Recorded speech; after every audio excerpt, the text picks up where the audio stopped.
a fast-fading promise of growth with trust, The Hindu. Recent events in the country leave citizens wondering whether the Prime Minister can ensure his promise to the nation, of Sabka Saath Sabka Vikas, together, for everyone's growth with everyone's trust. With one of the largest populations of Muslims in the world, India needs to tread carefully in its approach towards them. Developments of concern. The race among states ruled by the Bharatiya Janata Party (BJP) to issue ordinances or bring laws against the so-called love jihad, and the challenging if not provocative statements by some of the chief ministers, the latest happenings in Madhya Pradesh, and lopsided investigations into the Delhi riots must be viewed with concern by sensitive citizens. Of greater concern has been the Nizamuddin Markaz episode, in the context of the novel coronavirus pandemic, where many worshippers including several foreigners were arrested and jailed for no reason whatsoever, as has now been pronounced by series of judgments, including a powerful expression by the Division Bench of the High Court of Bombay, Aurangabad Bench, in an order dated August 21, 2020. Contrast this with the Namaste Trump meeting attended by thousands of people between February 24 to 25, 2020 at Ahmedabad, and, separately, hundreds of congregations, religious, social and political, which were permitted during the height of COVID-19 in India. Were they not super spreaders as well? Constitutional institutions, especially the judiciary, need to be on guard and proactive in this regard.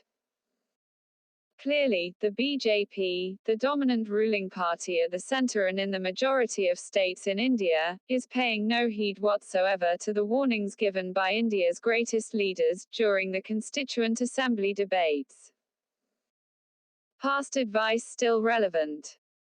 On November 4, 1948, Dr. Ambedkar had cautioned future India with these words: to diehards who have developed a kind of fanaticism against minority protection, I would like to say two things. One is that minorities are an explosive force which, if it erupts, can blow up the whole fabric of the state. The other is that the minorities in India have agreed to place their existence in the hands of the majority. It is for the majority to realize its duty not to discriminate against minorities. Prime Minister Narendra Modi, while laying the foundation stone of the Ambedkar Memorial in 2016, said, Baba Saheb was guardian of human values, and that if you make a list of founding fathers whose ideas are most relevant today, Baba Saheb will be right at the top. He added, the time has come when we must again strengthen the unity of our society, and we can learn about this from Baba Saheb. Yet, the Prime Minister maintains virtual silence even when citizens from the minority community are killed in the name of cow protection or jailed in the name of being COVID-19 and love jihad spreaders. Sardar Vallabhbhai Patel, another towering figure, and who Mr. Modi paid tribute to by giving the nation a statue of him, its tallest, in Gujarat, was the chairman of the Advisory Committee on Minorities in the Constituent Assembly. On May 25, 1949, he presented the report of the said committee, and in his speech had these poignant words for future India. It is not our intention to commit the minorities to a particular position in a hurry. If they really have come honestly to the conclusion that in the changed conditions of this country, it is in the interest of all to lay down real and genuine foundations of a secular state, then nothing is better for the minorities than to trust the good sense and sense of fairness of the majority, and to place confidence in them. So also it is for us who happen to be in a majority to think about what the minorities feel, and how we in their position would feel if we were treated in the manner in which they are treated.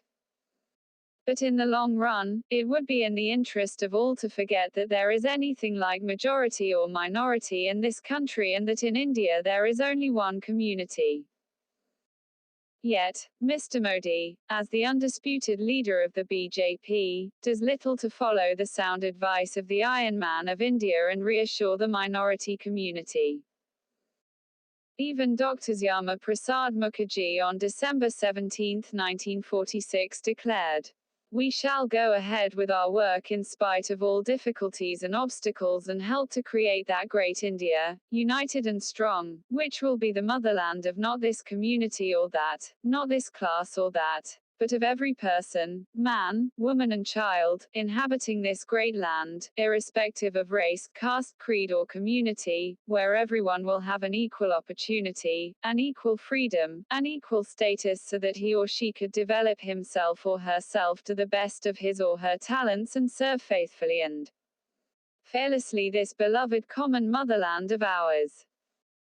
Undisputably, the BJP and other respectable organizations supporting it have treated Dr. Mukherjee with great adulation and rightly so. Yet, the BJP, the governing party, is following a path different from the one he envisioned. A blow against rights. Laws in the name of stopping love jihad strike at the very basic principles of human values and the fundamental rights. Nobody can justify forceful conversions, but when two adults fall in love, it can never be equated as such. Jihad has been defined in the dictionary as religious warfare or a war for the propagation for the defense of Islam, or a campaign or crusade in some cause. Some of the most respected Indians from all walks of life, judges, lawyers, politicians, artists, bureaucrats, men in uniform belonging to both majority and minority communities, have fallen in love and married. It has been happening for centuries. To regulate it in the garb of stopping forced conversions is to strike at the very freedom of conscience that citizens possess. Judiciary's path. Sadly, even the Supreme Court of India did not credit itself well when in August 2017, it asked the National Investigating Agency to examine the marriage between two adults, Hadia and Shafin Jahan. Pertinently, the bench comprised the Chief Justice of India, J.S. Kehar and Justice D.Y. Chandrakad. Ultimately, the young lady appeared before the court and confronted the judges by professing her love for the man she had married, compelling the Supreme Court to set aside the judgment of the High Court which had annulled their marriage, and allowing the happy couple to be united. But in the interregnum, the legally wedded wife was kept away from her husband under the protection of paramilitary forces. This was the seed that was sown in the country to justify so-called love jihad.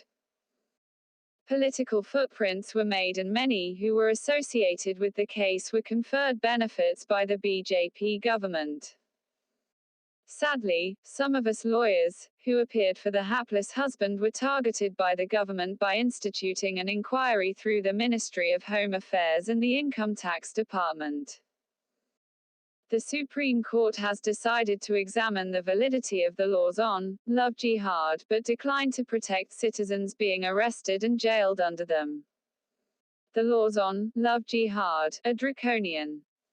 The words of Justice Hidayatullah must sound a warning bell. If a halt is to be called, we must declare the right of Parliament to abridge or take away fundamental rights. Small inroads lead to larger inroads and become as habitual as before our freedom was won. The history of freedom is not only how freedom is achieved but how it is preserved. I am of the opinion that an attempt to abridge or take away fundamental rights by a constituted parliament, even though an amendment of the Constitution can be declared void. This court has the power and jurisdiction to make the declaration.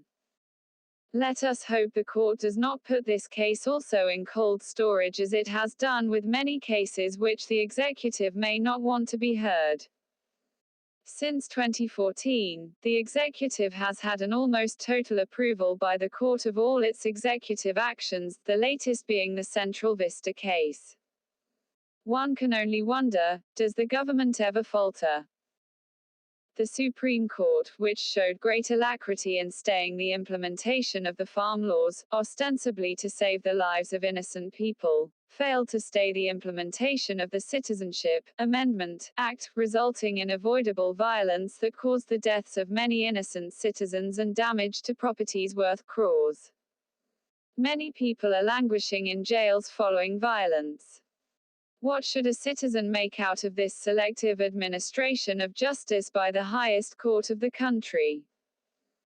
India needs to move forward, and the present government has a great role to play here.